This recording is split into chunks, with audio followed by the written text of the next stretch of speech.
Alô, comunidade das redes sociais. Mais uma vez aqui para outra vez comentar o que vocês falaram a respeito dos vídeos nessa semana que passou. Mas antes de entrarmos nesses detalhes, gostaria de convidar você mais uma vez a se inscrever no nosso canal, a dar o seu like, a fazer o teu comentário e a compartilhar nosso material com outras pessoas. Sobretudo se você entende a importância deste canal. Este canal tem o objetivo de convocar, de convidar a classe dos professores para que nós possamos participar cada dia mais do debate público. Professores, venham para o debate público. Você que é professora da creche e da creche até o final do ensino médio, principalmente nós da educação pública, vamos reverberar e vamos inundar a sociedade com as nossas narrativas, porque de uma certa forma o professor universitário, o professor de nível superior, sobretudo das instituições públicas, estão sempre na grande mídia. Porém, nós professores queremos também que a nossa voz seja colocada. Evidentemente que existe um caminho a percorrer, precisamos de um investimento maior em formação continuada, porque é importante que o professor, ao sair da faculdade, não se divorcie das universidades, que ele continue produzindo conhecimento, pesquisando, que não haja esse divórcio. Não podemos continuar sendo vistos pela sociedade como a babá de luxo das crianças e da adolescência. Então, é importante que nós, professores, estejamos no debate, colocando as nossas narrativas, porque quando a gente fala, é a escola e é essa grande multidão que passa pela escola pública que fala juntamente com a gente. E esse canal também tem o objetivo de combater o pensamento binário nas redes sociais. Existe uma galera do pensamento binário que fica aí nas redes sociais, que dizem assim, hoje eu estava conversando com uns 2 ou 3, o que você falou é errado. Isso não tem nada a ver. Tá errado. Aí você... e qual é o certo? Aí o cara não explica. Ele só está ali para lacrar. Porque ele não tem fundamento para dizer. Mas ele, com o seu pensamento binário, já identificou que você é inimigo porque você é de esquerda, porque você tem um perfil que as pessoas às vezes não se identificam tanto. Aliás, às vezes uma simples bandana na cabeça, um simples cabelo mais oriçado já coloca as pessoas mais apreensivas. Então, que a gente combata e questione esse pensamento binário. Vamos emprestar a filosofia para que a sociedade, para que nós possamos, inclusive através das redes sociais, fazer a reflexão, fazer a análise e fazer a síntese filosófica.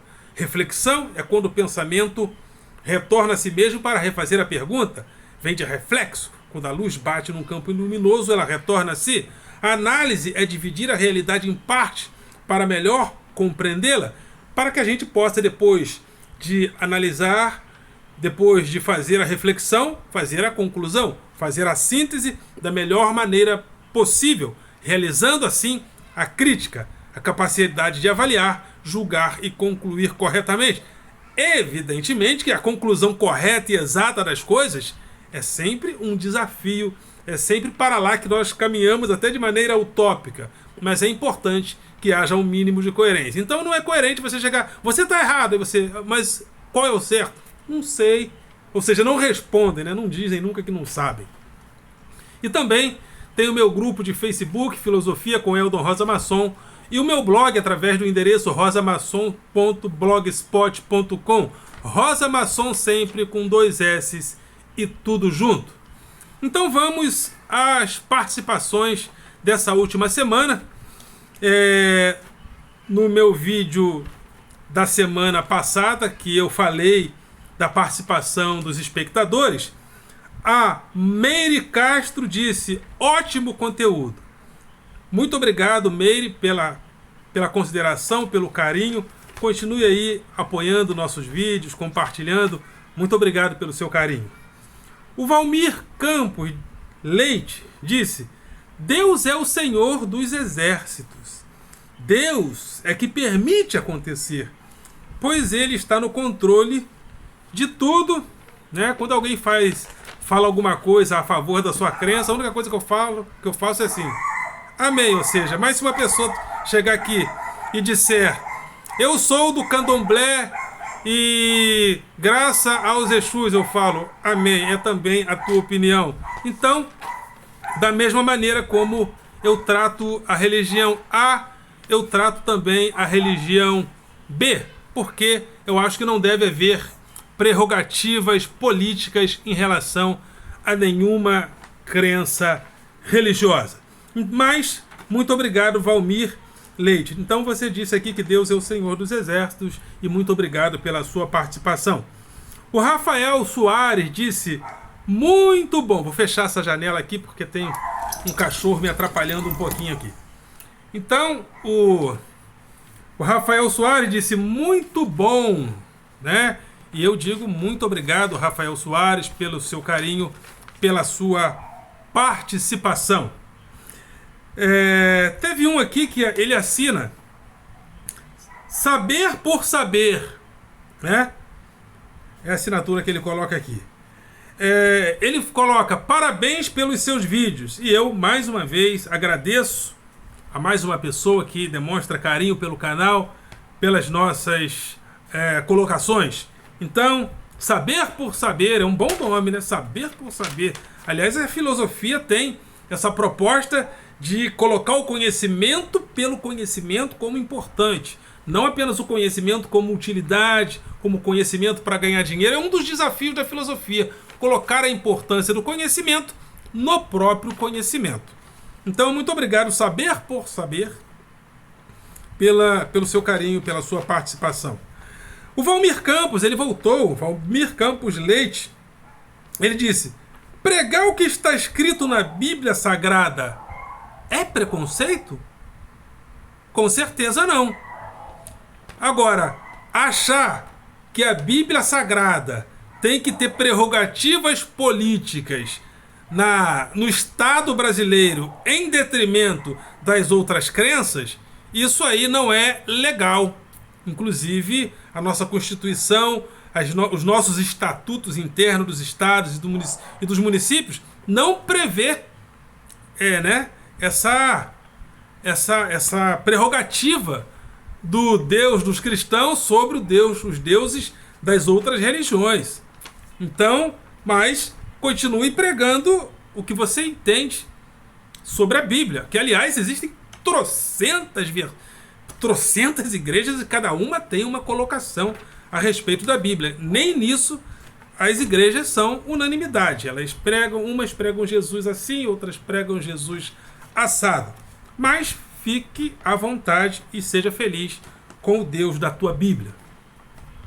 A Valéria Fulone Fernandes disse, muitos ainda vivem e pregam o teocentrismo num tempo em que o Estado deve ser laico. Até que está certo. Interesse e ideologia partidária religiosa. Ela deve estar dizendo que esses grupos, pregam por interesse.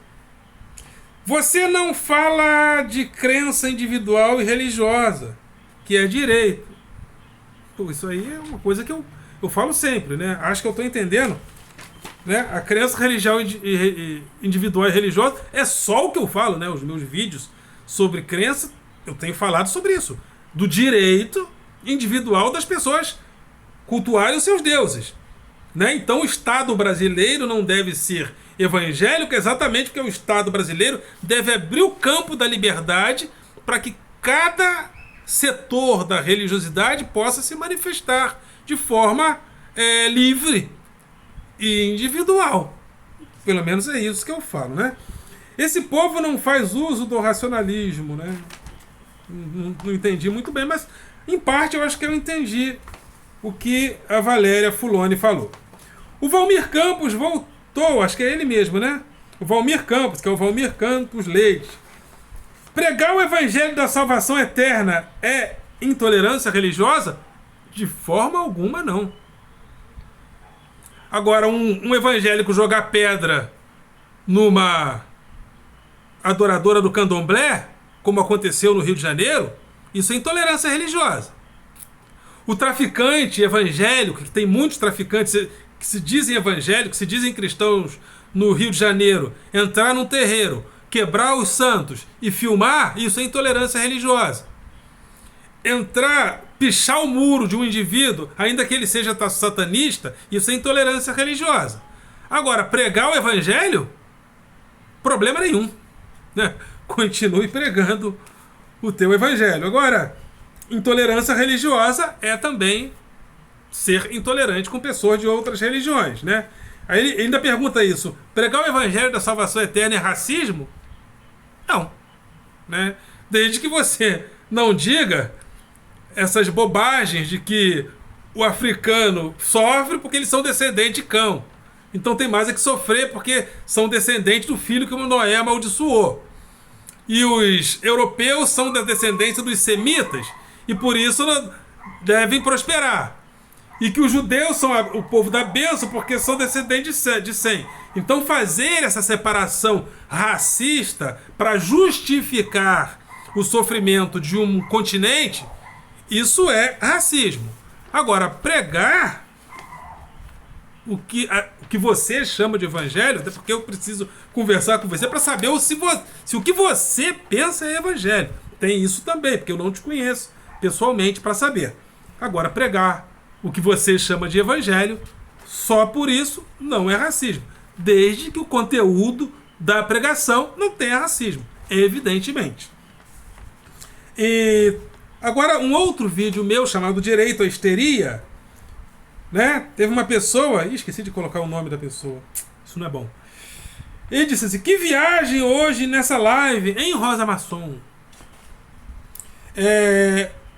Ira e histeria, porque nesse vídeo eu explico a ira, o papel da ira e o papel da histeria, né? Eu coloco que a histeria é aquele comportamento onde a pessoa não tem uma noção clara da falta, então, por falta de conhecimento, se age na histeria. Eu falei também da histeria coletiva que tem sido produzida no Brasil em torno da corrupção. Corrupção, corrupção, corrupção, corrupção. Mas quando o corrupto da pessoa pratica, o corrupto de estimação da pessoa pratica a corrupção, aí a corrupção não é corrupta, né? Então essa histeria toda, e eu faço uma diferenciação entre a histeria e a ira. A ira não. Na ira você se ira contra algo que você tem consciência da falta. Por isso que a Bíblia fala da ira do Senhor, ou seja, o Senhor, ao produzir justiça, e por querer produzir justiça, se ira contra a injustiça, né? E ele falou que isso não tem nada a ver.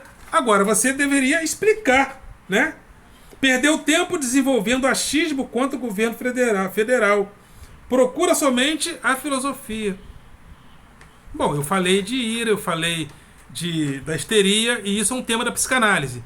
E desde a década de 60, principalmente, ali com os pós-estruturalistas, sobretudo com Derrida, Deleuze e Guattari, a psicanálise, ou seja, essas questões, por exemplo, da histeria, são colocadas dentro do diálogo com a filosofia. Inclusive, Deleuze escreveu as suas principais obras, né, o Anti-Édipo e tantas outras, juntamente com um psicanalista chamado Félix Guattari. E Derrida também dialoga muito com a psicanálise. Então, você acha que eu falar de histeria não é falar de filosofia? Com certeza você tem muito pouca formação no conhecimento filosófico. Deus, o ser e o outro, né? É um outro tema que eu falei. Deus, o ser e o outro, né? O Deus é um fenômeno religioso, né, da consciência humana. O ser é um fenômeno da cultura grega, né, que pensou as coisas em si mesmas, né? Os outros povos, ao perguntar pelas coisas, perguntavam sempre a tradição. Os gregos perguntavam as coisas e passaram a perguntar as coisas em si mesmos, e criou essa consciência do ser. E o outro é a empatia, é o que eu desenvolvo em relação ao outro por empatia. E o Sérgio Tadeu disse: parabéns, amei. Sérgio Tadeu, muito obrigado pelo carinho. E o Sérgio Tadeu também disse que a questão de Deus é espiritual. E a existência de Deus faz com que o homem tente melhorar a si mesmo e a humanidade. Né? A consciência de Deus faz com que as pessoas tentem melhorar a relação com o outro e a humanidade? Penso que sim, nem sempre. Às vezes a consciência de Deus gerou perseguições, mortes e violência, inclusive entre os próprios crentes. Cristãos já lutaram, já guerrearam contra cristãos. É só pegar a história e ver as guerras que houver, né, as guerras do passado em relação a protestantes contra católicos e vice-versa. Às vezes um matava o outro e o outro matava um, se é que eu posso dizer assim. Então, mas nem sempre a consciência de Deus gera tolerância, né? Aqui no Brasil, por exemplo, existe hoje um movimento de extrema-direita, de fundamentalismo religioso, que aponta para Jesus como o Senhor, fazendo o gesto da violência. Então, nem sempre a consciência de Deus traz uma boa relação entre as pessoas. Mas, quando há bom senso, a consciência humanitária é trazida para a consciência religiosa e isso nos ajuda muito. Mas nem sempre isso acontece. Roberto Carlos e a indústria cultural. Foi um outro texto,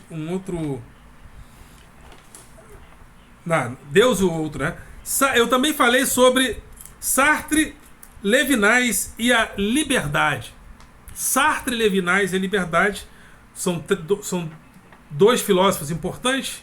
Sartre, aquele filósofo que dizia que você é condenado à liberdade. Liberdade não é uma questão de escolha. Todos nós temos que escolher, e ao escolher estamos no lugar da liberdade. Mas o outro é aquela barreira que questiona a minha liberdade. E sempre quando eu ajo no mundo, eu ajo também porque o outro faz a leitura de mim e na leitura do outro eu também ajo. Eu ajo também no outro, que é o limite da minha ação livre.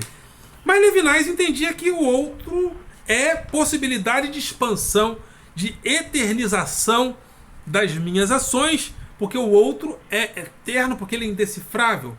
E o Deus só pode se manifestar na face do outro, na rostidade do outro. Existe esse termo em filosofia que eu amo, né? A rostidade. O lugar exclusivo onde uma pessoa dialoga com o seu meio, com o seu ambiente cultural. Mas cada pessoa é inalienavelmente única, né? Ninguém é exatamente igual, né? Até no jeito de sorrir. Então existe a rostidade do outro. E dentro desse tema, a Júnia Loureiro disse, a Júnia Louzeiro disse, conhecimento é liberdade. Conhecimento é muita coisa, né? Liberdade. Você, ao conhecer, às vezes se entristece, né? Porque nós, professores, por exemplo, às vezes chegamos numa sala de aula cheio de vontade de compartilhar conhecimento, porque isso humaniza as pessoas, e às vezes um esfriamento do próprio estudante, do próprio aluno, né? Porque o estudante estuda, né? Em relação ao que você fala, um certo desprezo, às vezes pelo conhecimento, e um desprezo pelo conhecimento na ignorância. Às vezes, o que mais entristece a gente é isso, é a arrogância da ignorância na ignorância. E isso tem acontecido muito nas redes sociais. O que você está falando errado? Então qual é o certo? Você só fala coisa errada. O cara não sabe nada, mas é arrogante. Não sabe nada. Eu não tenho nada contra a arrogância não, sabe? Quer ser metido, quer ser arrogante, mas estuda para não falar bobagem. Isso é muito importante. Então, a Júnia Louzeiro diz conhecimento é liberdade. Conhecimento é liberdade. Às vezes, muitas pessoas, por causa do conhecimento, foram presas, né? No passado, inclusive. O conhecimento, às vezes, é tristeza. É muita coisa. O conhecimento é muita coisa, né? Mas é liberdade também. Digamos que o conhecimento também liberta. Tempo da filosofia. O tempo da filosofia. Eu falei do tempo da filosofia em diálogo com o tempo da produção. O tempo da produção é um. O tempo da produção do lucro e do consumo é um. E eu propus que a gente coloque o tempo da filosofia para que a gente possa refletir, analisar e concluir melhor a respeito da realidade. E o Zé Cadiabo, né? Achei estranho o nome. É Zé Cadiabo, né? E todos nós estivemos presentes em todos esses tempos da história do planeta, em nossas encarnações passadas, né? Respeito pela sua opinião religiosa. Roberto Carlos e a indústria cultural. Eu coloquei nesse vídeo a importância que Roberto Carlos tem na nossa cultura, né? Uma pessoa que está aí desde a década de 60 liderando as paradas de sucesso, sempre o rei, né? Há uma indústria cultural que forjou isso, mas há também o mérito do próprio Roberto Carlos, que é um artista único, tem um potencial de voz que inclusive está melhorando muito, parece que está envelhecendo e a voz está crescendo, deve ser muito disciplinado, deve exercitar muito a voz. E a Maria Lúcia Caler, ou Lucinha, disse: eu posso dizer que não gosto dele, não gosto de Roberto Carlos, também falei que não gosto, mas tem canções maravilhosas, né? Ele é um produto que foi fabricado pela mídia para desbancar a bossa nova de muito melhor qualidade. O Roberto Carlos apareceu só para desbancar a bossa nova? A bossa nova, de uma certa forma, ela foi se desbancando sozinha também, porque a bossa nova era uma música de classe média para alta. Era uma música da Zona Sul, não era uma música do subúrbio, não era uma música das periferias. Então, quando ela foi minguando, então quando aparece um fenômeno popular que toma as massas, a bossa nova foi minguando também, porque ela não expandiu-se muito. Então, vamos colocar o Roberto Carlos para ferrar a bossa nova? Não. Acho que esse é um pensamento um pouco distorcido. E ela fala aqui também que o Roberto Carlos é de um melodramatismo que dói.